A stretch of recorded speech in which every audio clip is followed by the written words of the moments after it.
everybody, and welcome back to Cooking with Jess, the Bannock Doctor. So if you have already seen my fried bannock video, it is on my philanthropy yoga page on YouTube. If you need to check back, if you haven't seen it, that was the first video. And the second one now today is the bannock part two. This is probably one of the hardest things you can make in Indian country. I know it is a challenge all over North America. Women struggle with this, and even men. I've recently learned that men like my cooking videos, and I think, we forget that often men really love cooking, and we have some really good male chefs out there. So that's why I have everybody here today in my kitchen so that we can learn how to make oven bannock, which is a challenge. It was one that I struggled with like 20 some years ago. It was probably one of the hardest things for me to learn. And I dedicated myself for about a whole week of, I'm gonna do this every single day until I master it. And I had a really heavy garbage. It was a big disaster.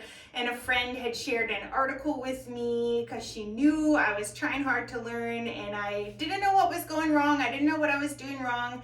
And so, I learned, and for 20 years I've had perfect bannock, and that's hard for an Indigenous person to say because we don't like to brag about anything, but I know my bannock is good, and so I want to teach you. I want to teach you the things that have helped me over the years.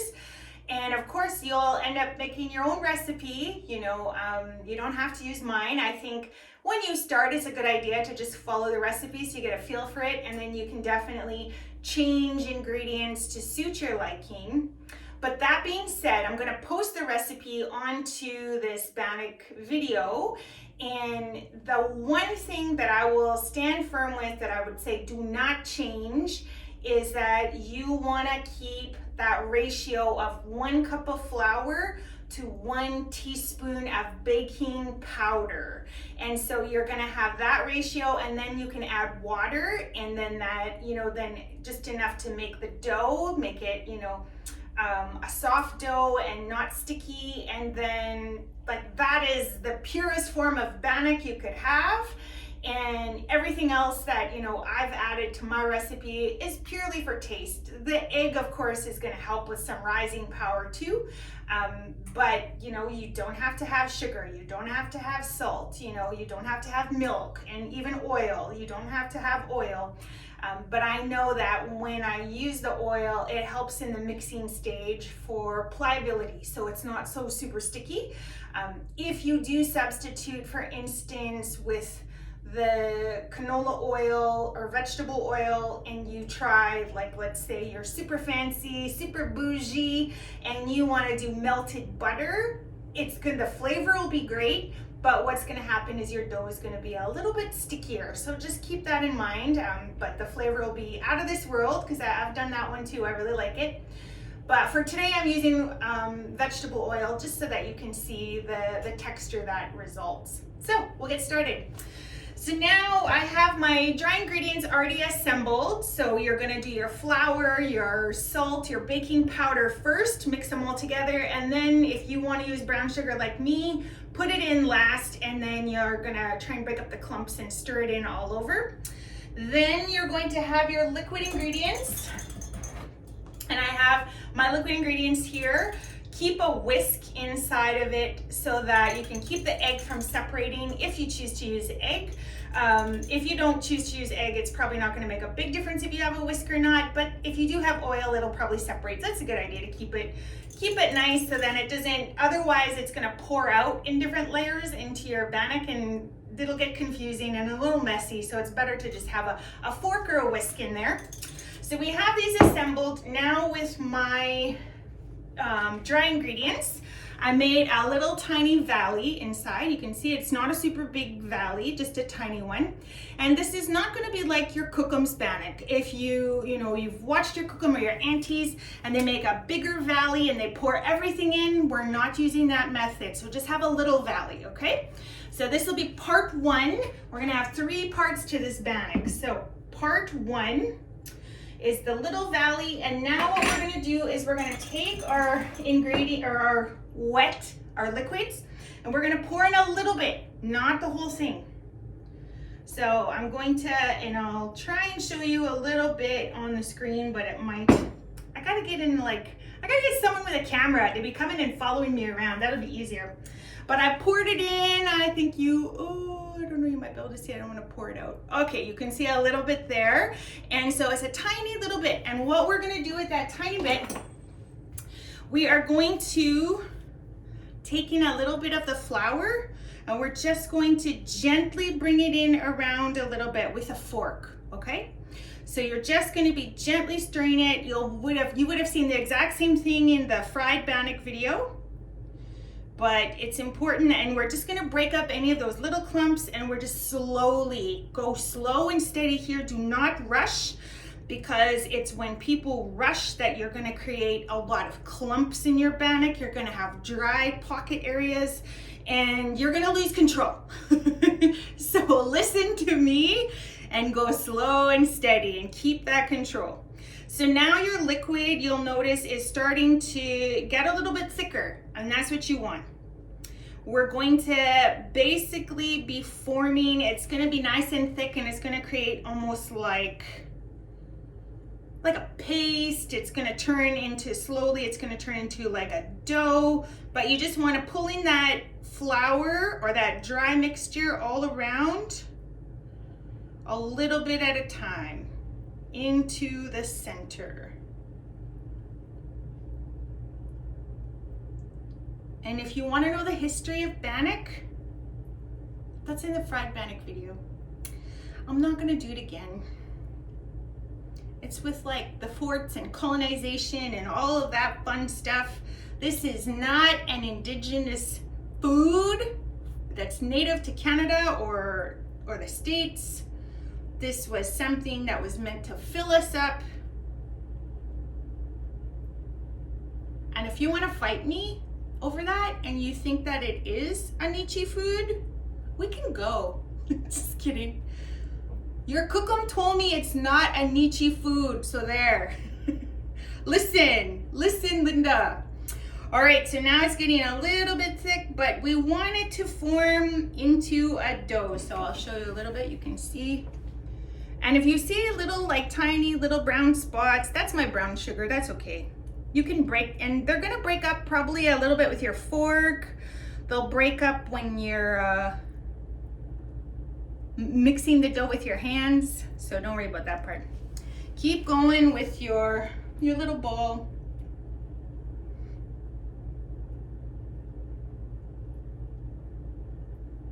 And something to keep in mind, of course, you know, everybody always says have fresh ingredients, but something that I discovered during COVID was that because I was living in a place in the north where I was so lucky because my own reserve would give out rations during COVID, including flour and stuff.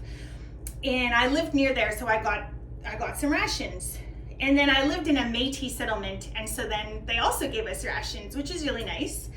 And I worked for another reserve, and they gave me rations too, so I had a lot of food. And I did give a lot of food away, but I had a real lot of flour, and I love baking, but I thought, oh, you know what, I'll just save it. And you know what, flour goes bad. I didn't know that, but it does. And so then I had saved some, and then not long ago even I had made something, and I was like, oh look, I still have flour. And then I was like, you know, it kind of has a little bit of an off smell. But then I was like, well, yeah, maybe it's just the smell, maybe it'll taste fine. But nope, you could taste it too. So I learned that lesson. Make sure your flour is not like 5 years old. If it is, throw it out, get some new flour.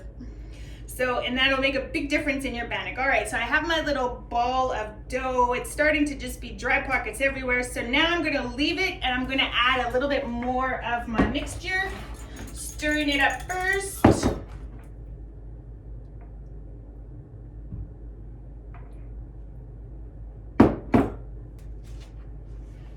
And keep on mixing. And it's gonna be like, your liquid is gonna be around your ball of dough. You probably see a little bit there. And also it's still sitting in a valley of flour. And so it's like a moat. Might have a Bannock castle and there's a moat. And flour is surrounding the moat, trying to get into the castle.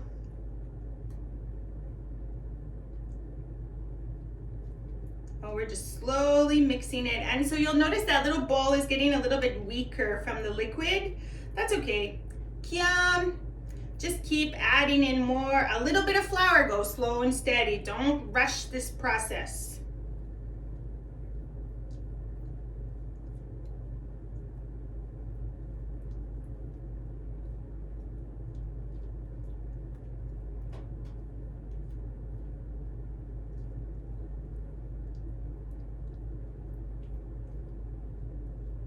I tried to make another video like this before, and I struggle so much with the technology of these videos. And anyway, it got ruined. And I had the camera really close, and you could just hear the mixing when I was listening to it after. It sounded really gross. So I'm happy you're over there. You don't have to listen to the stirring. You just have to listen to the stirring on your own side. And I never noticed the sound before until I watched that video, and I was like, gross. Oh man. Okay, so I have another ball right here. It has formed into one, and I'm gonna add more of the liquid before this turns into a whole bunch of dry pockets.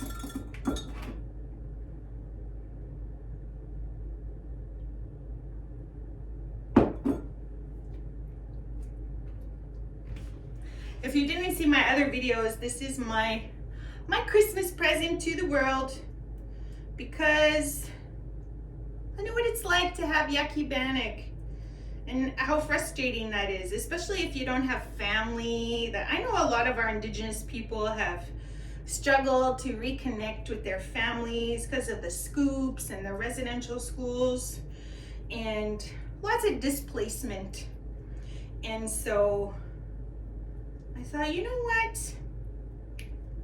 There might be men and women out there who are struggling with their bannock. Let's help them. Let's figure this out. So I did the fried bannock video, and now this is the oven bannock video. And then I said I would do one more. I will do buns, because I love buns and they're really good. And so I want to show you guys what I do to make them super awesome.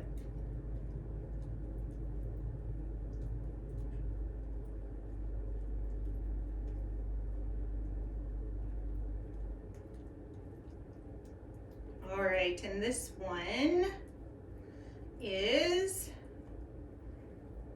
so you'll notice there, maybe you can see in there, you'll start seeing some like little dry pockets.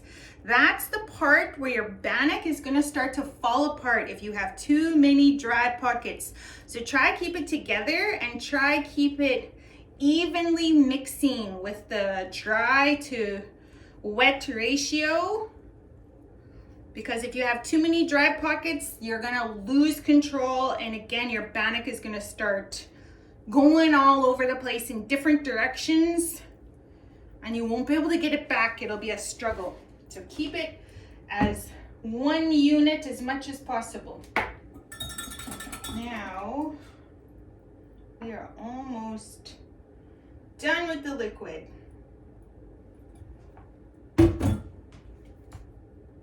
And I try really hard to not like touch the bowl too much, so I keep my valley pretty even around, because I find that when the liquid gets around, then it starts creating like all these yucky sticky zones all over my bowl. I'm really super fussy, I know. That's why I'm doing this video with you guys. Now let's see, I had some notes.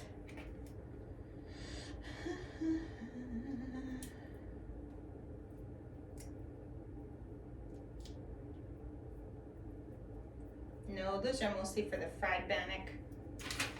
don't need those ones. So we're gonna get close to the mixing part because now my liquid is almost all inside the moat, the Bannock castle. And I'm just going around and around in a clockwise fashion because I'm Cree. We do everything clockwise, okay? So I'm going around clockwise. If you're Mohawk, Haudenosaunee, you'll go the other direction. Or if you're Clown Society, you might go the other direction. And if you're not Indigenous and you want to make Bannock, that's okay because it came from, you know, like Scotland. This is not really a niche food. We made it our own, but this is not an Indigenous food that is native to us prior to settling, colonization. But it's good. It's so delicious. So if you want to make it, that's probably why, because it's so good and you know it's good. But it's also hard to find good Bannock because a lot of people struggle. And so I did say before in the fried Bannock video, this stirring method is not my invention. It came from a Cree chef, and I think his name was Dickie or Ducky, and I believe he was from either northern Saskatchewan or Manitoba somewhere. I can't remember because of course that article was from, or that recipe was probably from like 20 some years ago, 25 years ago, and I don't know where it is now. I think I lost it. But he had this method, and at the time I was like, oh my gosh, I'll try anything. I was ready to sell my soul for a good recipe.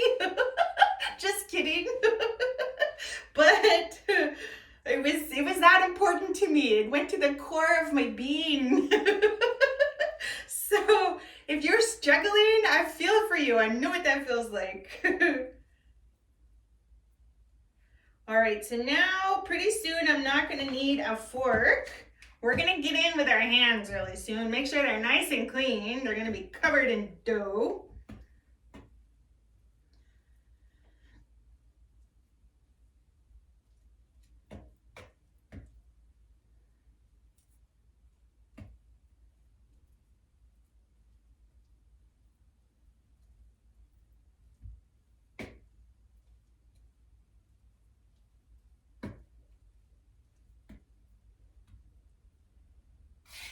All right, now I'm gonna take some dough from around and I'm gonna kind of sprinkle on top because it's all one unit now, but it's pretty sticky. And now I'm gonna go in with my hands.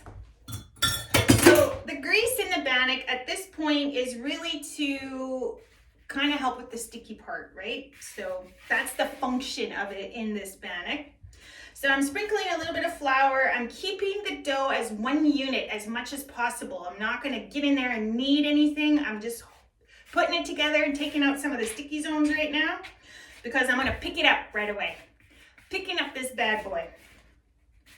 So just get some flour underneath it, lift it, move it around as one, make sure it's not super sticky. And then we're gonna pick it up like so, like a big ball of pizza dough, your Bannock castle. Try and get the chunks that are falling out, try and get them right now. Pick them up and throw them in if you can. And we are gonna just slowly mold it together. Gently, gently. And put it back if it gets too sticky. Pick up some more flour.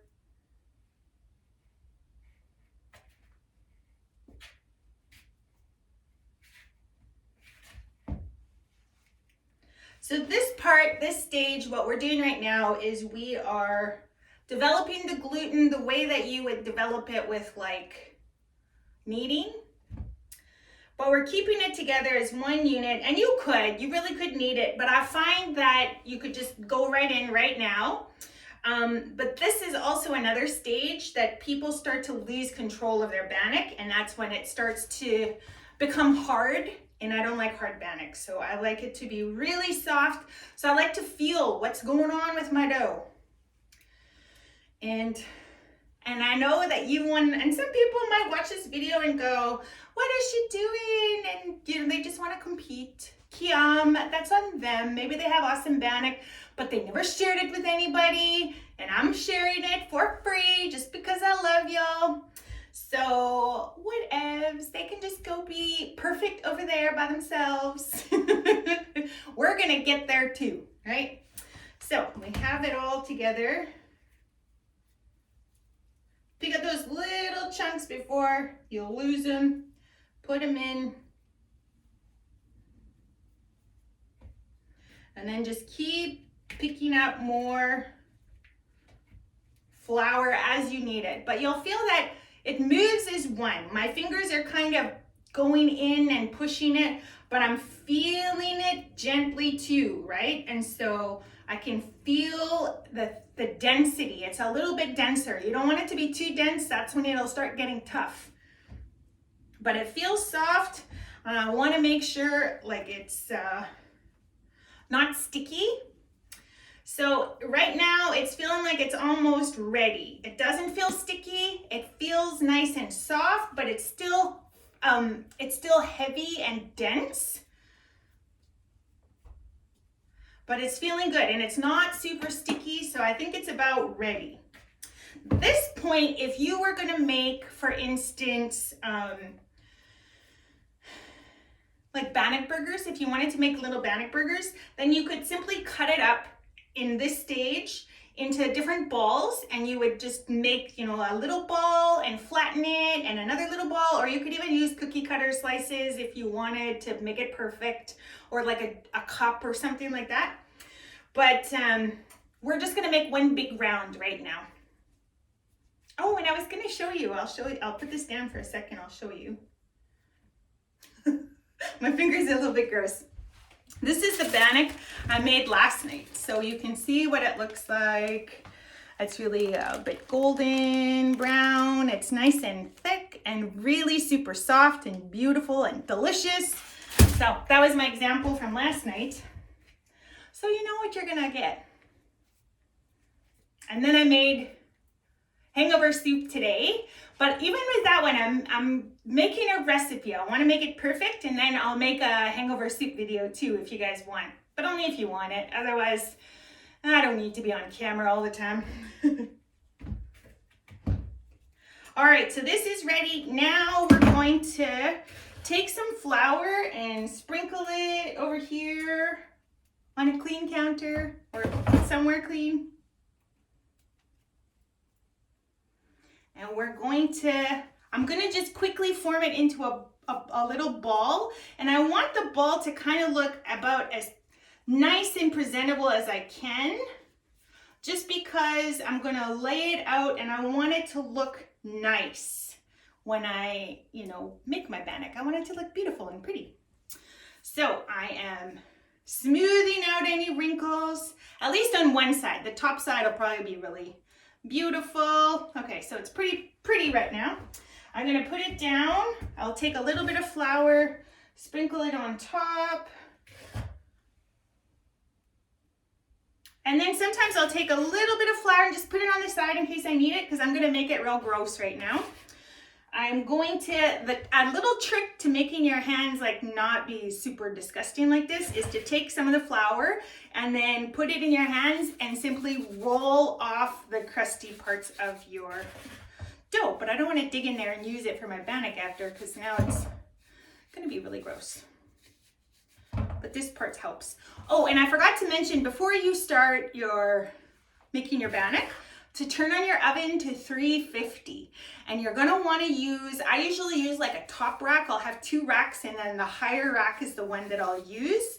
Just then it won't cook as fast. It'll cook a little bit slower and more even. But I found 350 to be a good temperature for most ovens. Of course, you might need to tweak that a little bit based on your oven, if you know your oven and maybe it runs really hot, or maybe it's a little bit cooler. So you might have to tweak it a little bit and adjust. But even for me, I'll just maybe cook it a little bit longer, a little bit less. But on this recipe, when we put it in the oven, we will cook it for, I usually set it for about 20 minutes on the first side, and then I'll flip it over and I'll do 15 minutes on the other side. All right, so now my hands are good. Part 2 you've already done. We have done the mixing it together. So now we're just going to use our hands. You could use a rolling pin if you want to, but I like to just do this. That feels real nice too. That's a little bit satisfying.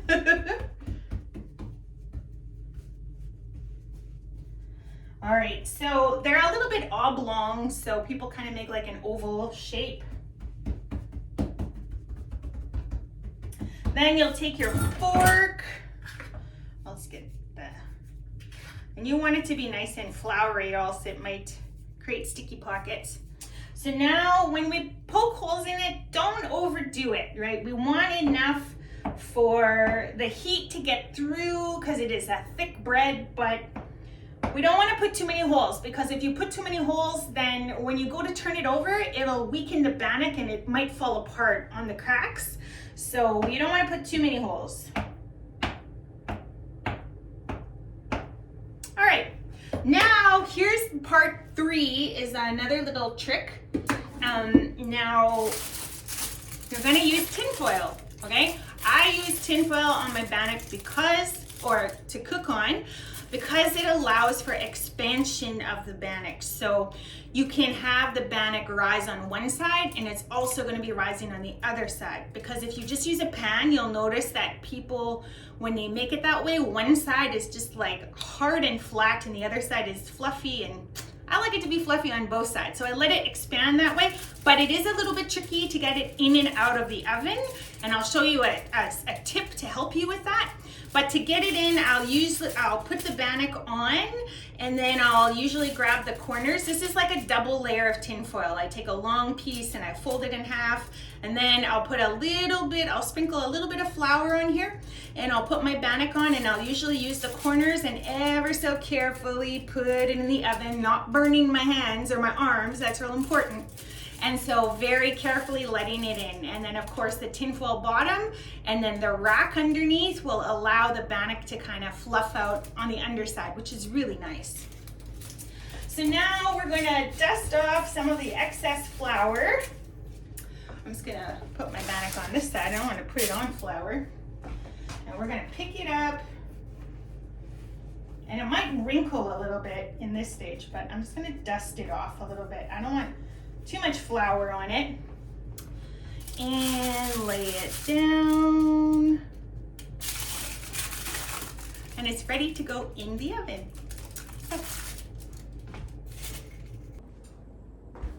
Okay, I'm gonna show you a real quick demo on how to pull it out when you go to flip it over. Wait, I never even set my timer. Okay, so we're going to put on an oven mitt. I'm gonna put my gross flour fingers in there. Welcome. And we're gonna pull the rack out a little bit. Okay, so it's a little bit out, and then I'm gonna tug on the tin foil, and I'm gonna place the bannock on my mitten like this. And then you're just gonna pull it out, and then pull your hand out like that, okay? Of course, my bannock is cooking right now. But that's how you'll do it when you go to take it out and turn it over. So you'll pull it out onto your mitt and then put it on the oven, and then you'll just lift up one side of the tin foil and your mitt will kind of flip it over, and then you can put it back into the oven, poke holes in it first, and then you can put it back in the oven for another 15 minutes. Pull it out after, and again the same way, you know, slide the rack out a little bit, put your hand under, and then pull the tin foil out, lift your bannock, and then when it's done, you'll know when it's done. If it looks like my bannock, I showed you this one. So it'll look golden, it'll look a little bit brownish on both sides. And that's how you know it'll be done. And because it's a good temperature and it's the right amount of time, it should be cooked all the way through. And then set it aside, set your timer for 10 minutes. You're gonna prop up your bannock like this. The oblong side, so your oval side will be kind of leaning. You want some ventilation on the back, on the sides, and you're just gonna prop it up. Usually I'll put like a towel underneath it and then let it cool for 10 minutes. Don't touch it or anything, don't cut into it, or else it's too dense and you'll see like dark wet spots because you touched it too soon. Don't touch it too soon. Let it cool. Then after 10 minutes, you can, I like to tear the bannock, little chunks off. You can cut it, it'll be fine. And then when your bannock is totally, fully cooled off, it's not, and there's no more heat on it, then you can put it in a plastic bag. You just don't want that heat, moisture to trap into the bag. But this one, for instance, and it'll stay better if it's like in a plastic bag, it'll stay moist. But sometimes people will leave it out on a towel and they'll leave it out in a bowl with a towel over it all night, but your bannock will get hard, it'll dry out really fast. So it's better to store it in like a plastic bag, but only after it has cooled. All right, I have taught you everything you know, and I hope you have some amazing bannock. You have time to practice before Christmas, and you're gonna wow everybody. They're gonna be so amazed with your bannock. So make sure you show them this video, let them see where you learned, and share it with other people. Let us all be amazing bannock cooks, because it's really important. It was important to me, and I know it's important to you. So share that knowledge. All right, and good luck, have fun, enjoy. I hope you make amazing food with your bannock. Bye.